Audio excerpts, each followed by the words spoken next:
Hello again, and welcome to another edition of our YouTube channel Post-Keynesian Economic Analysis in Latin America. For today, we have changed our regular format of presenting our analysis in Spanish. We'll do it in English this time around because the issue we will discuss is urgent, and we need to call the attention of all citizens around the world to push for a much-needed reform to our international monetary system, because the current one has never worked properly, and it has brought us to the place we are today, a world facing economic and political instability and possibly war. The topic we'll be discussing today then is the dollar trap, why the world needs a new global currency system. So, let's begin. On April 2nd, the President of the United States announced that tariffs would be imposed on exports to the United States by the rest of the world. He referred to this date as Liberation Day.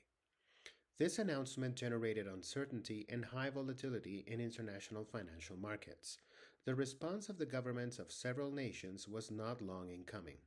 Many of them imposed reciprocal tariffs on U.S. exports almost immediately. But this policy has a reasoning behind it. It has identified a real problem the United States has been facing for a long time. Unfortunately, the proposed solution is completely wrong.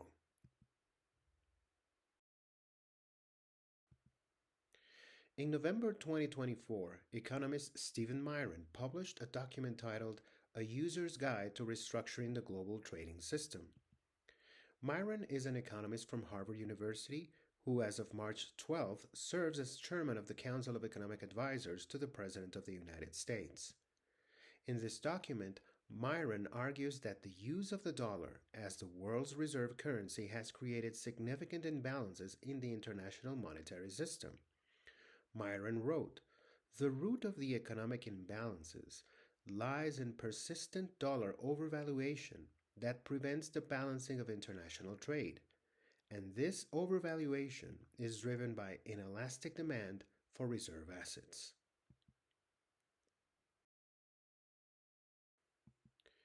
Myron also wrote, "From a trade perspective, the dollar is persistently overvalued, in large part because dollar assets function as the world's reserve currency. This overvaluation has weighed heavily on the U.S. manufacturing sector, while benefiting financialized sectors of the economy in manners that benefit wealthy U.S. citizens. The deep unhappiness with the prevailing economic order is rooted in persistent overvaluation of the dollar. Such overvaluation makes U.S. exports less competitive, U.S. imports cheaper, and handicaps U.S. manufacturing." Here, Myron correctly identifies the root of a significant problem the U.S. economy has faced for the last 50-plus years. The use of the U.S. dollar as the world's reserve currency has significantly contributed to the deindustrialization process of the United States. This process has brought poverty and suffering to the U.S. working class.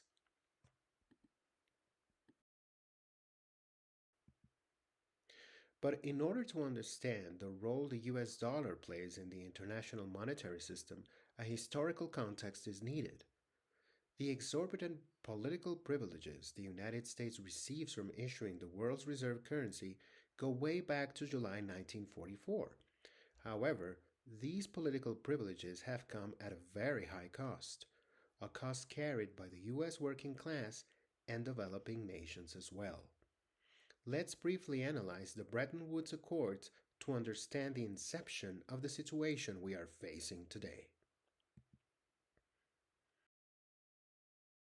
So let's talk about the Bretton Woods Accords and its consequences.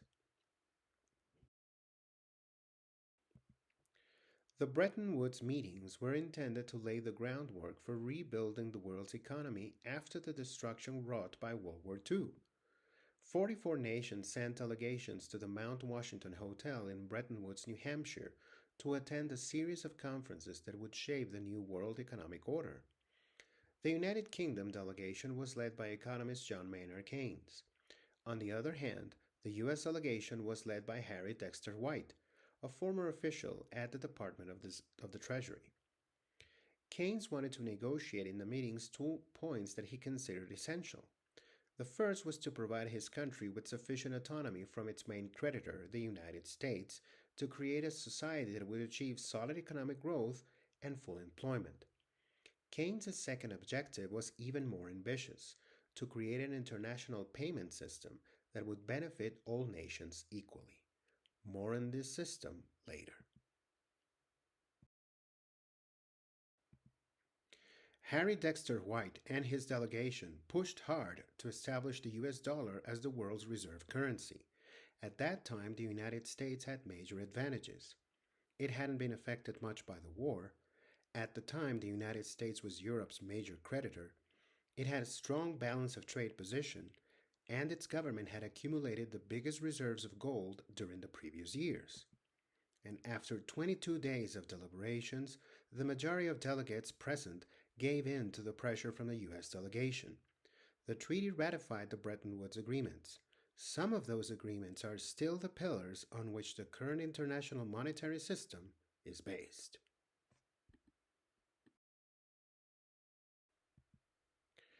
The Bretton Woods Accords ratified the following. Currencies were tied to the US dollar, which was pegged to gold at $35 per ounce of gold. The exchange system was called crawling peg. This means that currencies were tied to the US dollar, but the value could be adjusted gradually over time. The US dollar became the world's reserve currency. International trade transactions would be cleared in US dollars.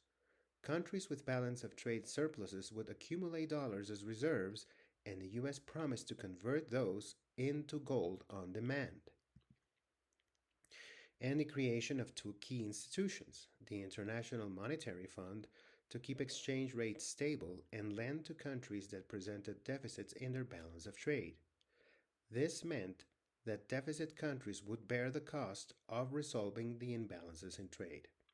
The other institution created was the World Bank to finance development.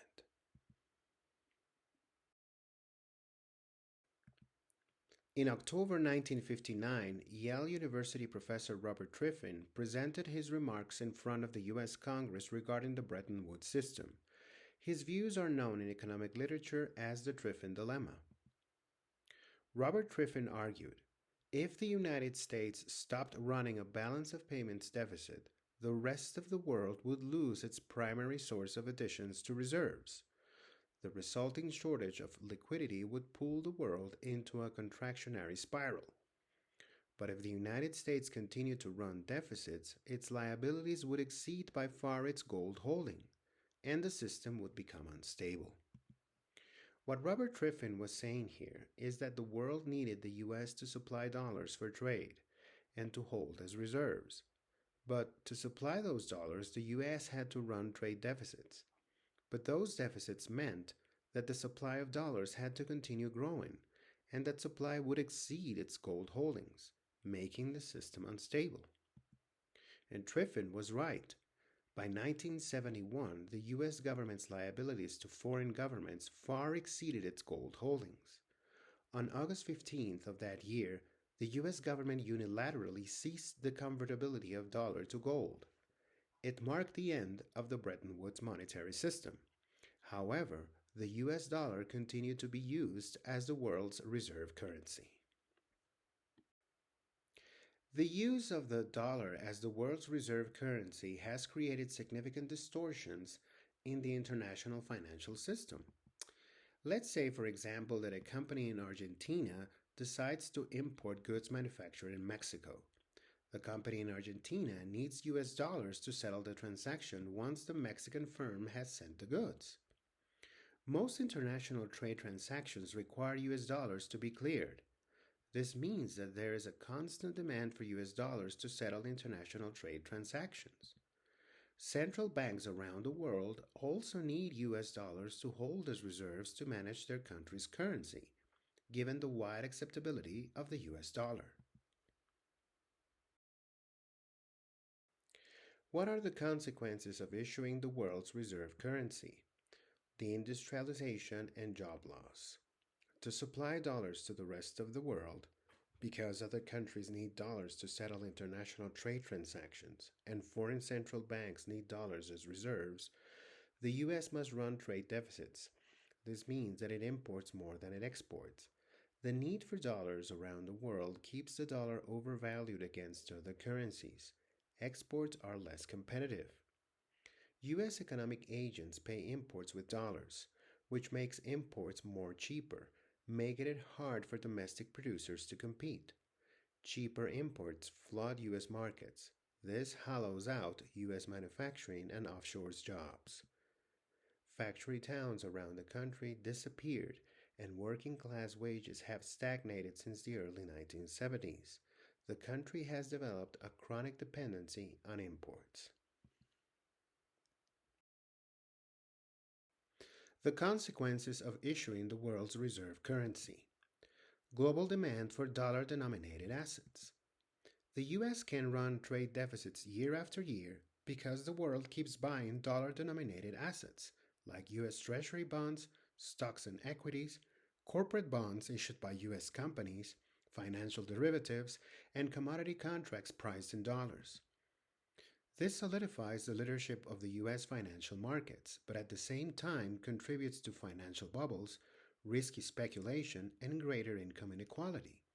The financialized US economy benefits Wall Street, but leaves the working class behind. The economic advisor to the President of the United States correctly identified the biggest problem that the US economy faces: the use of the dollar as the world's reserve currency. However, the solutions he proposes are dead wrong.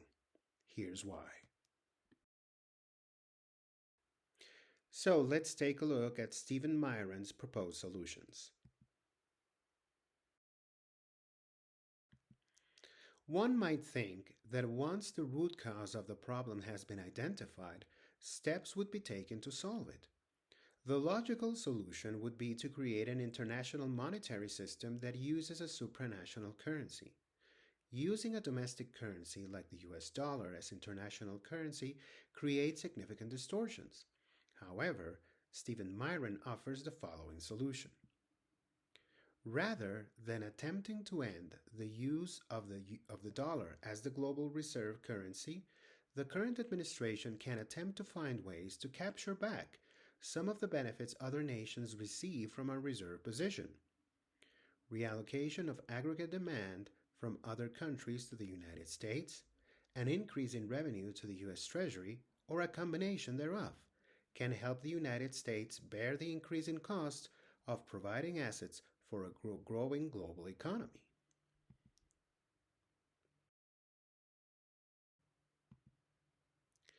The remarks given by Stephen Myron at the Hudson Institute can be found in the White House website. Those remarks include the following. The best outcome is one in which the United States continues to create global peace and prosperity and remain the reserve provider.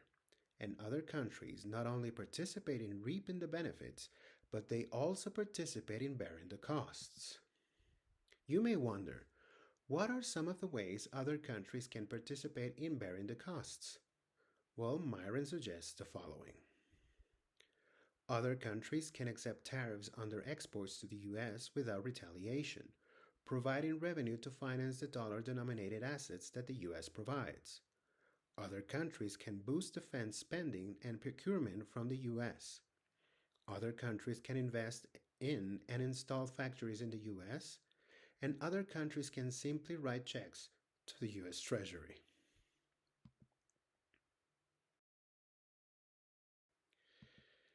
But you may wonder why the need to keep the dollar as reserve currency if it has created so many problems and distortions for the United States economy. Well, Myron justifies his reasoning with the following. If the reserve asset is the lifeblood of the global trade and financial systems, it means that whoever controls the reserve asset and currency can exert some level of control trade and financial transactions. He then adds, that allows the United States to exert its will in foreign and security policy using financial force instead of kinetic force. The United States can and does sanction people all over the globe in a variety of ways. from freezing assets to cutting nations off from SWIFT, and restricting assets to the U.S. banking and financial system that is critical for any foreign bank doing global business. The U.S. exerts its financial might to achieve foreign policy ends of weakening enemies without having to mobilize a single soldier. The core trade off. Myron concludes the United States' status as reserve currency confers the burden of an overvalued currency, eroding the competitiveness of our export sector. Balanced against the geopolitical advantages of achieving core national security aims at minimal cost via financial extraterritoriality. The trade off is thus between export competitiveness and financial power projection. Here, a U.S. government official is recognizing that the current international monetary system is no longer working. It benefits financial elites and balance of trade surplus countries, but deeply penalizes trade deficit countries and the U.S. working class. However, Myron is not offering a solution that benefits the whole world. His solution only benefits the United States, and he wants to force other countries to comply. This solution will never bring peace and prosperity, as he argues. It would only bring trade wars, uncertainty, financial instability, and will guarantee the continuation of the debt spiral many developing nations are facing, especially in Africa. The international monetary system has never worked properly. Some of the reasons are the following. The U.S. government has to provide enough liquidity for the world economy to prosper, as dollars are needed to settle international trade transactions, and central banks around the world need dollars to manage their country's currency. The U.S. government has provided this liquidity through the balance of trade deficit it has with many countries around the world. This high demand for dollars around the world keeps the currency overvalued against other currencies, making U.S. exports less competitive, making U.S. imports much cheaper, and making it difficult for local companies to compete. This has been one major contributor to the deindustrialization process the country has faced, hollowing out the manufacturing sector and offshoring jobs. Issuing the world's reserve currency has provided the U.S. government with exorbitant political and financial privileges. As Stephen Myron put it, the U.S. exerts its financial might to achieve foreign policy ends of weakening enemies without having to mobilize a single soldier. The United States has financed the trade deficits through the high demand that exists around the world for assets denominated in U.S. dollars, the world's currency. For example, U.S. Treasury bonds, stocks and equities, corporate bonds, among others. This fact has financialized the U.S. economy, benefiting financial elites, solidifying the leadership of U.S. financial markets, but leaving behind the U.S. working class. This current monetary system places all the burden of adjusting trade imbalances on countries with trade deficits, which causes international trade to contract instead of expand. The financing needs to adjust trade imbalances is provided by the International Monetary Fund, an institution that forces these countries to cut public spending on consumption and investing to pay the debt back, keeping these nations trapped in an eternal debt spiral. The financing is provided in U.S. dollars. Taking public debt in a foreign currency can significantly destabilize an economy if the local currency devaluates or if interest rates increase. It is clear that a new international monetary system is needed. We need one that resembles the proposal presented by John Maynard Keynes at the Bretton Woods sessions back in 1944. We will analyze this proposal in the second video for this session. And remember that the main goal of our post-Keynesian economic analysis in Latin America YouTube channel is to turn all citizens into main actors and not only witnesses of the development of democracy in our Latin American nations. I look forward to seeing you in the next video where we will finish our analysis for this topic. Hope to see you then.